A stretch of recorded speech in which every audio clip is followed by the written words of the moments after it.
I'm an old age psychiatrist based out of Waikato Hospital, and I also work as a senior lecturer with the University of Auckland.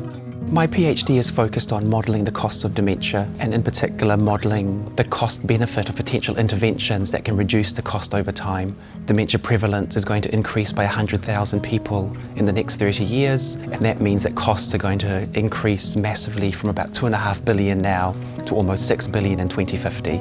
We also know there's not a cure for dementia, so actually our best bet at reducing cost is to reduce prevalence. And part of my work has been looking at how we can reduce prevalence, and we've shown that almost half of dementia in New Zealand is potentially preventable if we can target 12 factors that either reduce your risk of brain damage or increase your brain's ability and its cognitive reserve to cope with those changes. We've also shown that the risks associated with dementia differ between different ethnicities. So for example, with Pākehā we need to focus more on things like hearing loss and social connectedness, and with our Māori and Pacific communities focus more on things like cardiovascular health.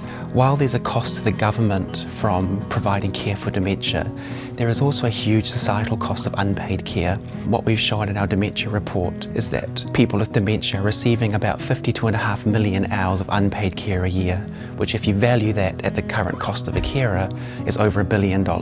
And we know that that cost of unpaid care is falling a lot more on our Māori and Pacific whānau because they use aged residential care a lot less.